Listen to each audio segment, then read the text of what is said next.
waxgaradka iyo milkiilaha gaari shalay lagu qabtay magaalada Boosaaso oo la sheegay inuu sidii walxaha qarxa ayaa sheegay inaysan shaqo ku lahayn gaariga walxaha qarxa laga buuxiyay ee ciidamada amniga ay Boosaaso ku qabteen waxaana ay dalbadeen in la sii daayo faafaynta warkan waxa inoo soo diray wariyaheena gobolka Hiiraan odayaasha gaadiidleyda ganacsatada gobolka Hiiraan iyo milkiilaha iska leh gaarigii laga helay waxyaabaha qarxa ee shalay lagu qabtay magaalada Boosaaso oo maanta si wada jira warbaahinta kula hadlay beledweyne ayaa beeniyay in waxay ka ogaayeen gaarigii shalay lagu qabtay Boosaaso ee laga helay waxyaabaha qarxa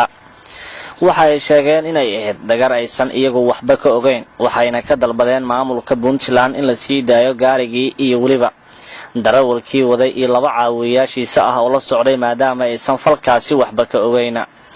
ugu horeyn goobta waxa ka hadlay waxgaradii odayaal kamid ah kuwa gobolka Hiiraan maamulka Boosaaso iyo mas'uuliyiinta waxgaradka reer Boosaaso iyo Puntland oo dhan waxgaradkooda waxaan jecelnahay inaan ku wargelino Hiiraan inuusan cadow u ahayn Boosaasana inaysan Hiiraan cadow u ahayn dad shacaba oo walaalo ah oo ganacsi iyo xiriir dheer oo ka dhaxeeyo muddo dheerna wada shaqaysanayeen inay yihiin baan ognahay shilka dhacay baabuurka uu leeyahay ninka la yiraahdo Ali Xaaji Macow milkiilaha baabuurkaas caddameydlaha ah iyo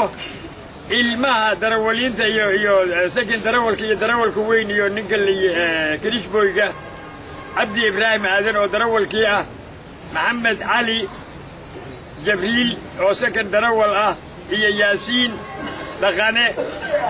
oo asagana Kirishboy ah lagu haysto waxaan maamulka iyo ciidamada iyo waxgaradkaba u sheegaynaa ma inaysan ahayn mu'awarad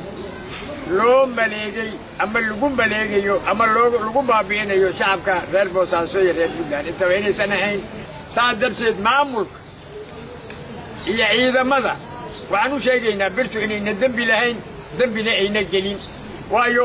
ninka sameeyeyna birtu ma aragto ninka wadana ma aragto waa xamuul waxaan u sheegaynaa salaan dibadeed waxaan u sheegaynaa reer Boosaaso baabuurka iyo saddexdaas dhalinyarada darawalka sakin darawalka Kirishboyga inaysan arrinkaa dhacay wax dembiga aynan ku lahayn dhagar qabaa sameeyay asagana gacanta lagu hayaa magaciisa iyo meeshuu ka yimid waxaan nahay dad dirisa waxaan nahay dad walaala waxaan nahay dad wax walba isku haya dad aanu haatan istiirin baanu nahay waxaanu codsanaynaa oo reer Puntland waxgaradkooda mas'uuliyiintooda wax dhammaan ka codsanaynaa dadkaas oo dembi lahayn sida ugu fudud oo ugu dhaqsiyo badan in loo soo daayo baabuurkaas alaabta lagu qabtay waa lagu soo dhaqray sidaan u aragnay adukuna waad u aragtiin waa lagu soo dhaqray qoladii ku soo dhagartana waa la daba joogaa waana la yaqaan qoladii kaleetay ku socotana alaabta gacantaad ku haysay ugu dambeyn Xaaji Cali Macow oo ah milkiilaha iska leh gaarigii la qabtay ayaa sheegay in gaarigiisa 13 sano in ka badan uu ka shaqaynayay inta u dhaxaysa beledweyne iyo Boosaaso waxa uu mar kale ku celiyay in aysan wixii dhacay wax ka ogeyna odayaasha iyo horeeyo warka dhameeyay anu waxaan ahay milkiilihii baabuurka la soo saaray dhagar qabuhu uu soo saaray alaabta soo saaray baabuurkaas muddo wuxuu ka shaqaynayay 13 sano 12 sano meelahaas wuxuu ka shaqaynayay Boosaaso beledweyne intaas waxa la soo saaray qudaar waxa la soo saaray ilaa 500 ilaa 600 ilaa xoolo la soo saaray waa markii koobaad oo waxaan hadda lagu soo dhaqro waxa waa lagu soo dhaqray inta ka horeyso waxa lagu soo dhaqray intaas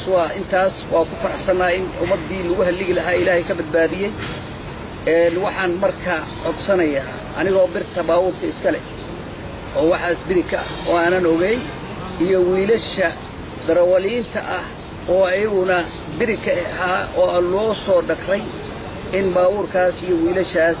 waa hantideennii wax kama ogeyn waxna kama maleegin dhagar qabihii mar haddii la haayo oo waxay ku socdeen kii kalena raadkiisa lagu joogo maamulaa jooga maamulkaasaa jooga kii raray oo inta ka rarana raadkiisa iyo magaciisa wixiisoo dhan waa la hayaa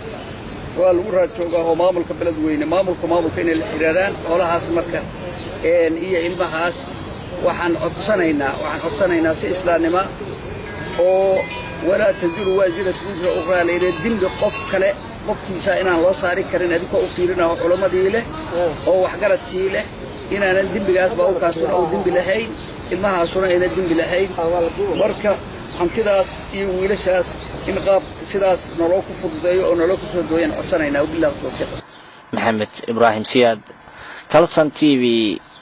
beledweyne.